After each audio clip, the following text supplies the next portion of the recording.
Less than 24 hours ago, CMS, the Center for Medicare Medicaid Services, released a 1,300-page document just giving their final rule on all the major changes to Medicare that are going to be implemented in 2025 by the current administration. But I want to make it simple by breaking down the top 5 changes most likely to affect you this coming year. First, let me just cut straight to the overall goal of what they're trying to do with this. CMS says that the changes to this final rule, and I quote, are designed to strengthen protections and guardrails, promote healthy competition, and ensure Medicare Advantage and Part D plans best meet the needs of enrollees. So if you're on a Medicare Advantage plan or have a Part D prescription drug plan, or you're about to be, this video is for you, especially if you want to know what's going on in 2025. Change number 1. They want to implement new guardrails for plan compensations to agents and brokers to stop anti-competitive steering. So basically, they just want to make sure that agents and brokers like me aren't being offered incentives or excessive bonuses by insurance companies that'll help steer you to enroll with those certain companies. The reason's obvious, right? It's so that you, the beneficiary, are getting the best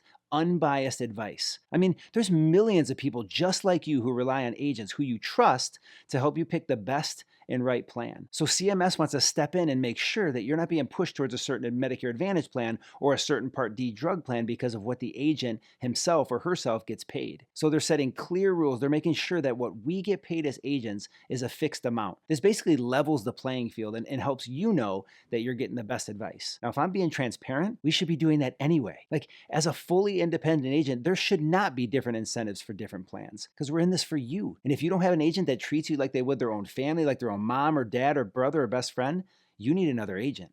Change number 2, they want to limit the distribution of personal beneficiary data by third-party marketing organizations. So in simple terms, some third-party marketing organizations, they're called TPMOs, they've been selling and reselling your personal data behind the scenes. I mean, you've inevitably felt this with all the phone calls or the mailers and the solicitations. And if you've ever interacted with any of those, you've probably agreed to it without knowing. I mean, it's not right at all, and CMS wants to stop it. So starting in 2025, if you're contacted by just different companies, let's call them TPMOs, they have to ask for your consent directly and separately. It's like a one-on-one agreement just for you, and now it's going to align with the regulations from the FTC, the Federal Trade Commission, and the Federal Communication Commission. Now, personally, I think this is way too late in the game. They should have been doing this years ago, but it's the speed of the federal government. And hey, before I jump into number 3, if you're getting value out of this and you're looking for more ways to make Medicare simple, make sure you hit that subscribe button and click on that notification bell so you never miss a new video.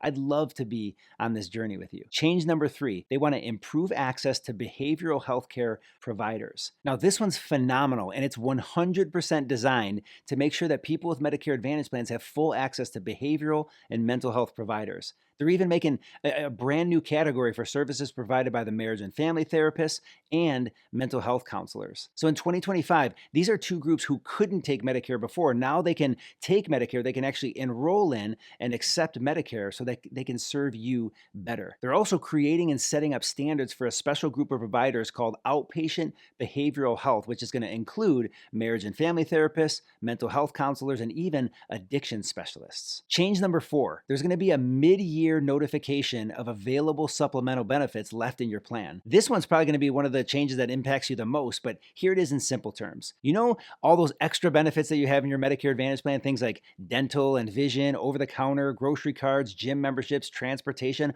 all of those things in Medicare Advantage plans?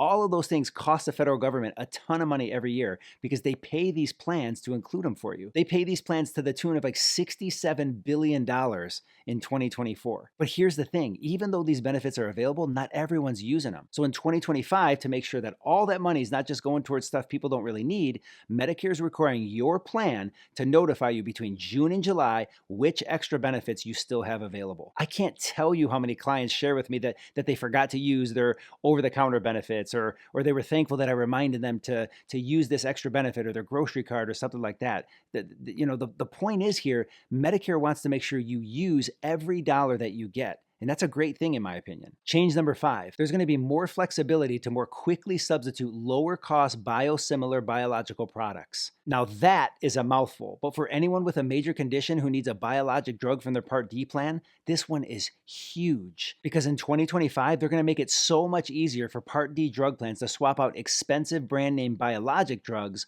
with more affordable biosimilars. But before I get into what's changing, let's define what a biosimilar is first, right? A biosimilar, it's a biologic medical product that's made from a living organism that mimics and is pretty much identical to your biologic drugs. It's kind of like a close cousin to a brand name drug. And these are a big deal because these companies are forced to prove that their biosimilar is nearly identical to the original drug and that it won't cause any different side effects. Now, don't confuse biosimilars with generics because these are different because generics are like chemical copies for more common conditions. Biosimilars are actually living organisms, they're living copies for more serious conditions. The reason that this is such a big deal is because biosimilars are used to treat complex conditions like arthritis or cancer, and people with these conditions pay a lot more for those types of medications.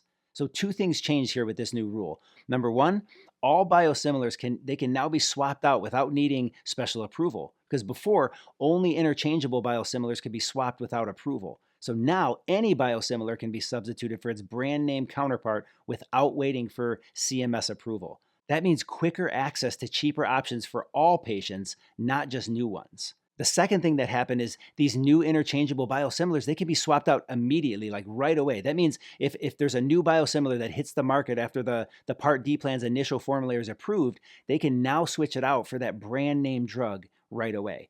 So obviously, that means more people get their hands on cheaper options as soon as they become available. These 2025 changes, especially with the biosimilars, they're all about giving you access to equally effective but more affordable options right away. And that's something everybody wants. So there you have it, the top 5 changes of 2025 hot off the press, literally. There's a lot more to that 1,300-page document, but these were the ones that I thought would be most useful right away for you.